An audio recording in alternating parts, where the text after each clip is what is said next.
Em setembro do ano passado, a BlackRock Coffee Bar estreou-se no Nasdaq a $20 por ação. 8 meses depois, já este ano, numa manhã de maio, perdeu 30% do seu valor num único dia. Entre um extremo e o outro está a história de uma cadeia de café que cresceu a um ritmo notável durante quase 2 décadas e que mal chegou aos holofotes da bolsa teve de explicar ao mercado uma incómoda verdade sobre o preço do próprio crescimento. E é essa história que eu vos vou contar já de seguida. Fiquem desse lado e vamos a isso.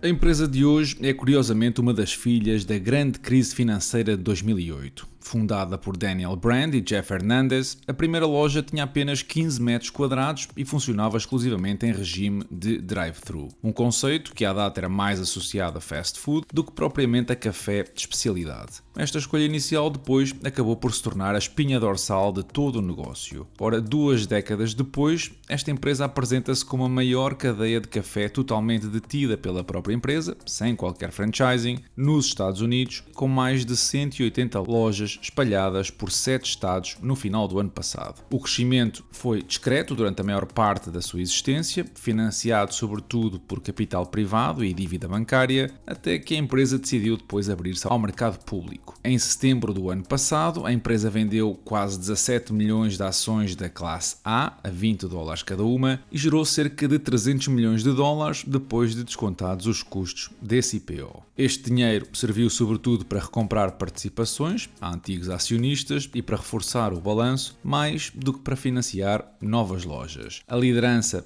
da empresa também mudou de mãos antes de ser entrada em bolsa. Um dos fundadores, Jeff Hernandez, permaneceu como presidente do conselho depois de ter sido CEO entre 2010 e 2020. Já Daniel Brand foi diretor de operações até janeiro do ano passado, mas desde 2023 que o comando executivo está entregue a Mark Davis, um veterano da restauração norte-americana. É este executivo, que veio fora da família fundadora, que assina os resultados do primeiro ano da empresa como cotada. Resultados, como eu vos vou mostrar já a seguir, vieram carregados de surpresas menos simpáticas para quem comprou ações no IPO. O negócio da BlackRock assenta num modelo muito simples de descrever: lojas próprias, com um drive-thru em todas elas e lobbies ou espaços de estar em cerca de 73% das localizações. Serve bebidas premium, onde o objetivo interno é de aproximadamente 90 segundos entre o pedido e a entrega.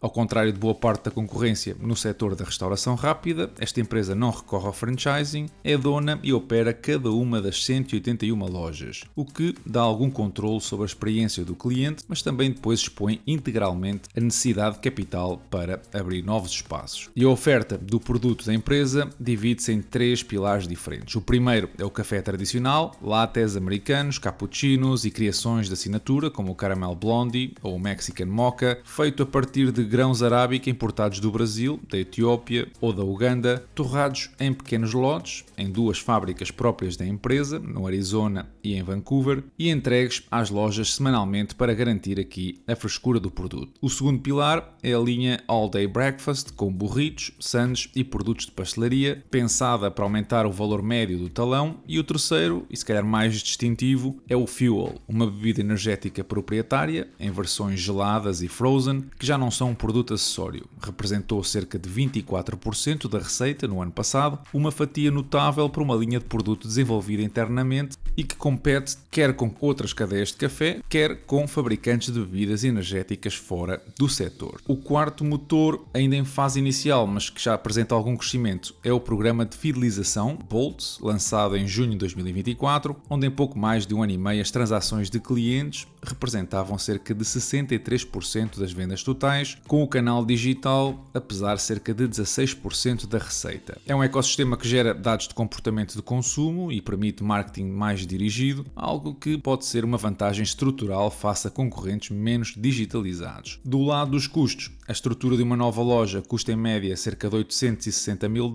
e a empresa aqui não é dona do terreno de nenhuma das lojas, o que mantém a intensidade de capital relativamente controlada quando comparada com o modelo de propriedade imobiliária direta, mas ainda assim é uma necessidade substancial face à dimensão da empresa. Para quem ainda não percebeu onde é que a BlackRock se insere, é o setor da restauração rápida de bebidas, um segmento historicamente dominado por gigantes como a Starbucks, mas que na última década década viu emergir uma categoria própria. Cadeias especializadas em drive-thru, nascidas sobretudo na costa oeste e sudoeste dos Estados Unidos, que apostam tudo em velocidade, personalização e uma relação mais próxima com o cliente do que a experiência mais uniformizada das grandes operadoras nacionais. Esta indústria é intensamente competitiva e fragmentada, compete-se em conveniência, em preço, no sabor, na localização e na reputação da marca, e os concorrentes vão desde cadeias nacionais e regionais de café a lojas de especialidade independentes, bem como restaurantes de serviço rápido que passaram a incluir programas próprios de cafés e bebidas, e a vantagem competitiva neste espaço tende-se a formar em 3 frentes: a velocidade operacional, a densidade da loja e a fidelização digital. Há ainda uma tendência estrutural que beneficia este tipo de negócio. O consumidor norte-americano valoriza cada vez mais a conveniência de um drive-thru, um comportamento que se tem consolidado depois da fase da pandemia. Ao mesmo tempo, a categoria de bebidas energéticas personalizáveis, onde o Fuel da BlackRock se insere, cresceu como uma extensão natural do café, ampliando a base de clientes potenciais para além do consumidor tradicional. Falando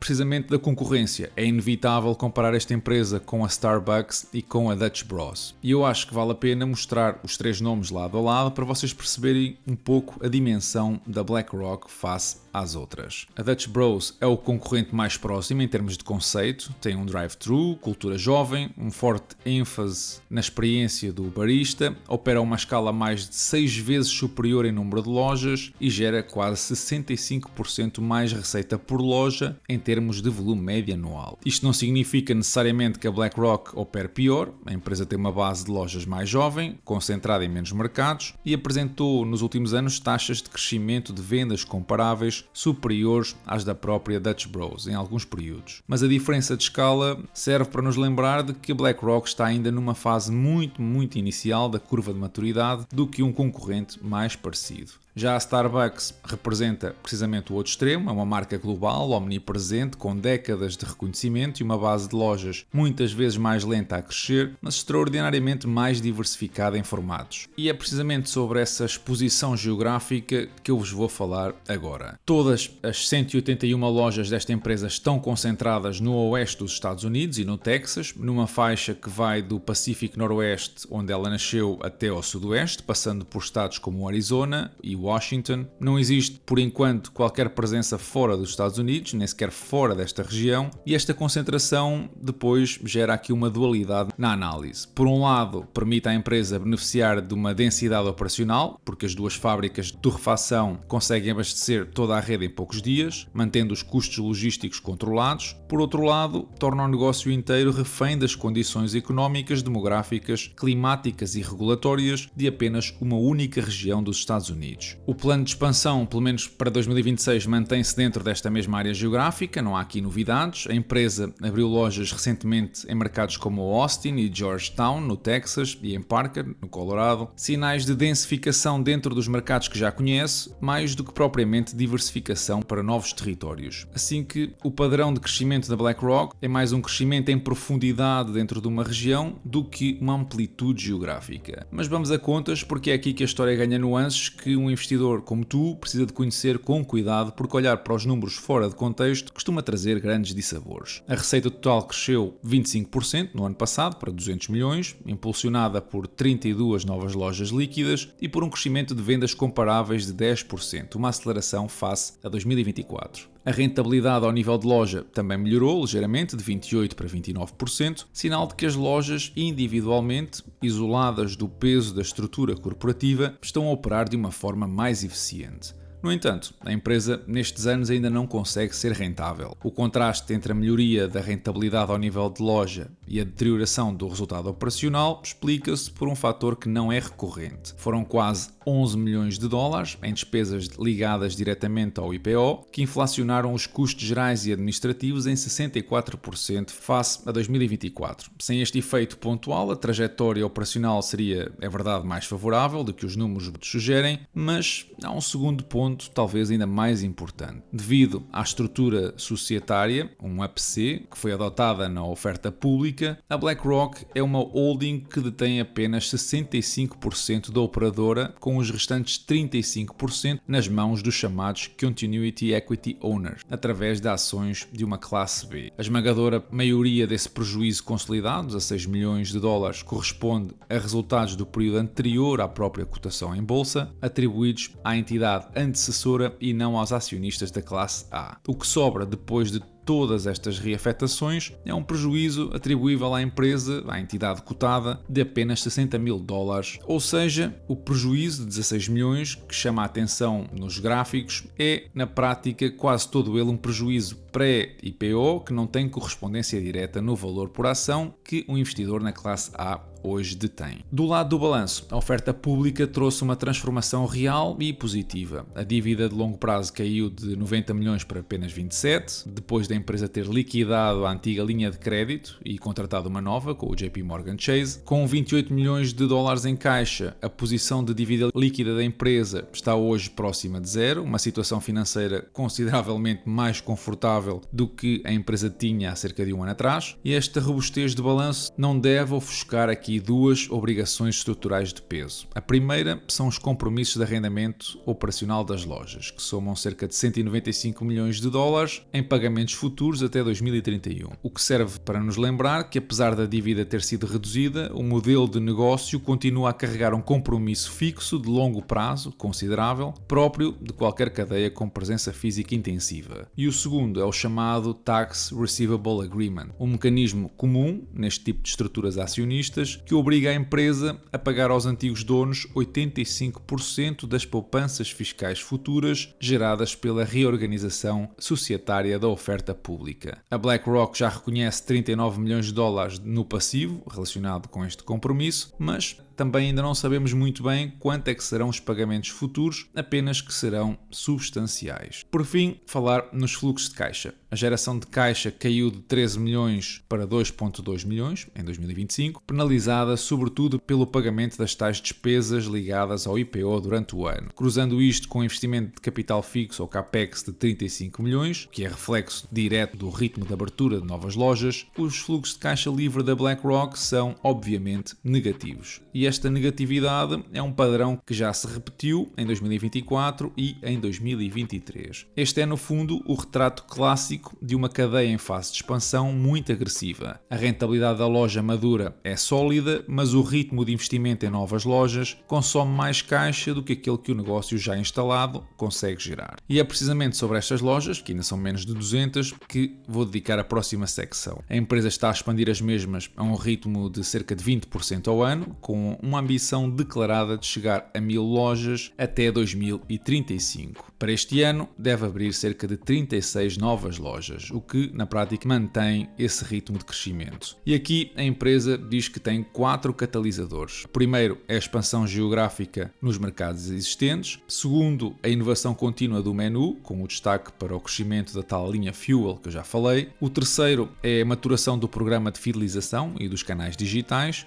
E o quarto é a alavancagem da infraestrutura que já está instalada. 2 fábricas de torrefação com uma capacidade excedentária e uma cadeia de abastecimento pensada para a escala nacional. O problema é que já este ano, em maio, esta narrativa de crescimento sofreu um golpe muito sério. Nos resultados do primeiro trimestre, a gestão revelou que o crescimento das vendas comparáveis tinha desacelerado de forma muito abrupta, de 9% para 5%, e explicou parte desta quebra com um fenómeno chamado transferência de vendas, que na prática é uma canibalização. As lojas novas estão a retirar receita às lojas que já existem na mesma área. O mercado não perdoou e reagiu de forma tempestiva, penalizando as ações em 30% apenas num dia. O que tornou este episódio particularmente relevante para esta história não foi tanto a queda do preço, mas o que isto revela sobre a própria estratégia de expansão. A empresa sempre comunicou que o modelo de circuitos concêntricos de crescimento onde abrir lojas novas perto das lojas que já existem serve para reforçar a densidade da marca e que teria uma transferência de vendas mínima, mas a revelação em maio sugere que esta transferência já estava a acontecer há algum tempo, apenas não tinha sido quantificada publicamente até então. E este episódio depois deu origem a múltiplas ações judiciais coletivas de acionistas nos Estados Unidos. O preço da ação hoje reflete precisamente esta nova realidade. A BlackRock está em bolsa à volta dos $8, muito longe do pico dos 30 que atingiu depois do IPO, e vários analistas que cobrem este título têm cortado os preços-alvo de forma expressiva ao longo dos últimos meses. Nomes como a Morgan Stanley, o Raymond James e a Davidson reviram em baixa as estimativas na sequência direta desta revelação sobre a canibalização das vendas, ainda que a maioria, diga-se, continua com recomendações de compra, o que sugere que o mercado não considera que a tese de crescimento está definitivamente encerrada. Assim que vamos projetar o futuro desta empresa e para o conseguir temos que responder a uma sequência de 3 perguntas. Quantas lojas é que vai ter no futuro? Quanto é que cada loja vai vender? E quanto é que dessa venda sobra depois de pagar o café, o pessoal, a renda e a estrutura corporativa? A resposta à primeira pergunta dá-nos o número de lojas,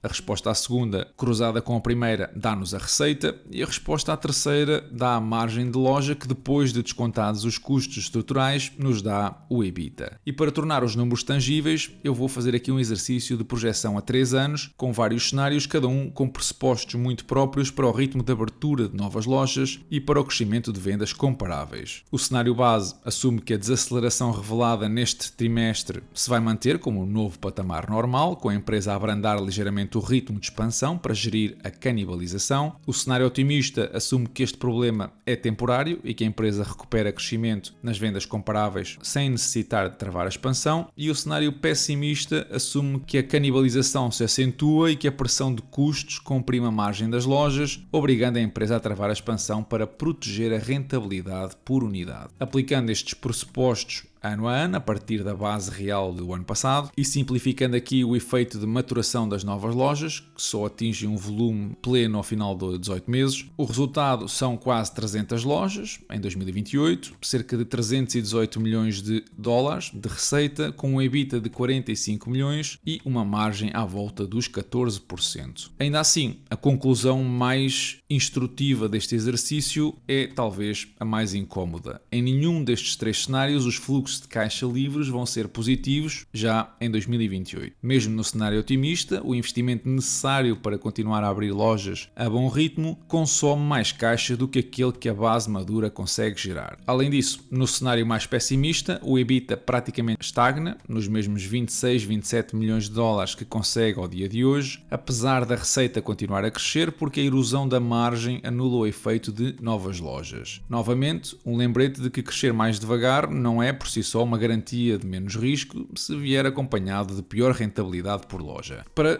transformar este EBITDA em valorização potencial, falta aqui um último passo, que é aplicar um múltiplo de mercado. E eu aqui vou comparar a Dutch Bros para ajudar a calibrar expectativas, mas também com alguma prudência. A Dutch Bros tem um historial muito mais longo de execução, tem múltiplos bem acima das 30 vezes, um premium que eu acredito que a BlackRock vai demorar mais tempo a conseguir. Se eu assumir então múltiplos mais conservadores, 10 vezes no cenário pessimista, 13 vezes no cenário base ou 18 no cenário otimista, estimando aqui uma dívida líquida que cresce ao longo destes anos para financiar o déficit de fluxo de caixa, chegamos a uma valorização por ação de cerca de $10 em 2028. Ora, este cenário base, que na minha opinião é talvez o mais provável à luz do que sabemos ao dia de hoje, aponta para uma valorização modesta e gradual e não para um regresso rápido aos valores do IPO. Mesmo o cenário otimista só se vai materializar se a empresa conseguir provar com dados reais e não com promessas de gestão que a canibalização deixou de ser um problema. E o cenário pessimista lembra que com uma estrutura de capital ainda pequena e um múltiplo de mercado historicamente volátil, o risco de descida também é bem real. Falar de moat neste tipo de empresas com menos de um ano de vida em bolsa e menos de 200 lojas exige da minha parte também alguma prudência. A BlackRock tem elementos de diferenciação diversificação genuínos, mas nenhum deles está ainda testado à escala e ao tempo que caracteriza um verdadeiro fosso competitivo consolidado. Poderíamos falar aqui da cultura operacional, da linha de bebidas energéticas ou da fidelização digital, que ainda é incipiente, mas um mote que depende de continuar a abrir lojas novas sem canibalizar as existentes é, por definição, ainda um mote em fase de prova. Antes de fechar a análise, falar também aqui nos riscos, e o mais imediato e específico já foi identificado: a possibilidade que o crescimento no número de novas lojas continue a retirar vendas das anteriores e a forma como a empresa vai gerir a densidade nos próximos trimestres e a transparência com que reportar métricas ao mercado vai ser o fator mais escrutinado por investidores e analistas a partir de agora. Ligado a este está o risco de execução da própria expansão, onde é preciso identificar terrenos adequados, negociar arrendamentos em condições aceitáveis, abrir lojas dentro do orçamento e prazos previstos, que são tarefas que se tornam estruturalmente mais difíceis à medida que a densidade vai aumentando. Os custos de mão de obra são outro ponto sensível. Uma parte significativa do pessoal das lojas é remunerado perto do salário mínimo federal e os aumentos de salário mínimo em diferentes estados, a legislação laboral e a pressão do mercado de trabalho têm um impacto direto e imediato na margem ao nível de loja. Os custos de matéria-prima seguem uma lógica semelhante, onde os preços do café e outros ingredientes estão sujeitos à volatilidade de mercados de commodities e, além disso, a estrutura acionista, a tal APC, introduz um risco de governação. Os cofundadores têm cerca de 90% do poder de voto, assim que na prática quem comprar ações é ir à boleia do que decidam os fundadores sem qualquer poder de decisão ou responsabilização dos mesmos. Nenhum destes riscos que eu mencionei isoladamente é fatal para a tese de investimento na BlackRock, mas em conjunto formam um contexto em que o mercado exige à empresa que consiga provar esse crescimento em vez de apenas prometer o mesmo. De qualquer forma, eu gostaria de conhecer a tua opinião sobre o tema, assim que passa pela caixa de comentários e partilha o teu bitite. Ora, o nosso PSI e o Médio Oriente foram dos poucos índices a fechar nesta semana em território negativo. O destaque vai para Taiwan e para o mercado japonês, que tiveram uma semana acima dos 4%, já mais modestos foram os ganhos dos índices americanos com valores a rondar 1%. No que respeita a notícias, os 9 meses consecutivos de quebra no turismo nos Açores são um aviso de que o modelo atual atingiu o limite. O crescimento acelerado nos últimos anos, impulsionado pela expansão das rotas aéreas e pela promoção da natureza, gerou uma subida nos custos de vida e de alojamento que hoje afasta parte do mercado. O problema de fundo aqui reside na vulnerabilidade da economia regional, que apostou excessivamente no turismo e na dependência de empresas como, por exemplo, a Ryanair, como motor quase exclusivo do desenvolvimento. Quando a procura externa desacelera, depois a falta de diversificação do tecido produtivo fica exposta, demonstrando que o turismo deve ser um complemento à economia local e nunca a sua única base de sustentação. Foi também conhecido um estudo da CMVM, onde 2 em cada 5 estudantes universitários portugueses demonstram aversão ao risco nos investimentos. E isto revela o já conhecido traço cultural da nossa sociedade. Numa faixa etária que dispõe do maior horizonte temporal para amortecer a volatilidade dos mercados e beneficiar do juro composto, a preferência pela poupança tradicional reflete uma ausência de formação financeira ao longo do percurso escolar. O que significa que se os jovens mais qualificados do país evitam gerir o risco e rentabilizar o capital, a capacidade de gerar inovação, de criar empresas e transformar o tecido empresarial português vai continuar seriamente condicionada. Lá fora, a intenção de Milei em impor um shutdown no governo em caso de déficit prolongado representa mais uma aplicação da doutrina de rigor fiscal. A medida procura criar aqui um mecanismo de disciplina automática que impeça o Estado de gastar além das receitas, forçando a classe política a cumprir as metas orçamentais. No entanto, do ponto de vista da governabilidade, a paralisação das funções estatais depois introduz um risco de instabilidade social e institucional. A gestão das contas públicas exige flexibilidade para responder a choques económicos imprevisíveis e transformar o equilíbrio orçamental numa regra rígida de tudo ou nada também pode comprometer o fornecimento de serviços essenciais à população em momentos de crise. No entanto, é uma medida que, em larga escala, é positiva. Por cá, a aceleração da inflação na zona euro colocou em evidência a complexidade do trabalho do BCE para reconduzir a subida de preços à meta dos 2%, e este Este aumento ligeiro demonstra que as pressões inflacionistas, sobretudo no setor dos serviços e da energia, continuam enraizadas na economia europeia e não cedem facilmente à política monetária. Assim que, para setembro, é esperada uma nova subida, sem grandes dúvidas. No que toca ao portfólio, vimos uma subida de dividendo por parte de um REIT, a Federal Realty Investment Trust, ou FRT para os amigos, em quase 13%, e o portfólio esse fechou nos 124 mil dólares, tendo superado os 100 dólares em dividendos recebidos no mês de julho. Eu vou deixar na descrição deste episódio um link para a plataforma Fiscal AI, onde encontras gratuitamente as melhores ferramentas, na minha opinião, de análise de empresas no mercado. Tens também um link para o Patreon da nossa comunidade, onde tens acesso a muitas outras análises exclusivas, a um grupo no Discord, onde partilhamos ideias e jornadas financeiras, bem como ganhar livros, entre muitas outras coisas, como por exemplo escolher o tema dos episódios aqui no YouTube. Por cá, eu peço apenas que deixes o teu like, subscrevas o canal e partilhes o vídeo para fazer continuar a crescer o mesmo todos os dias. Por hoje é tudo. Quanto a mim, eu desejo-vos uma excelente semana e bons investimentos. There's nothing wrong with minimising tax. I don't know anybody who doesn't minimise their tax. And that you were doing so in ways that were contrary to the spirit of the law. Well, I just got through telling you what I thought about that. And what you're saying is exactly what the Four Corners program says. I am not evading tax in any way, shape or form. Now, of course I am minimising my tax, and if anybody in this country doesn't minimise their tax, they want their heads read. Because as a government, I can tell you, you're not spending it that well that we should be donating extra.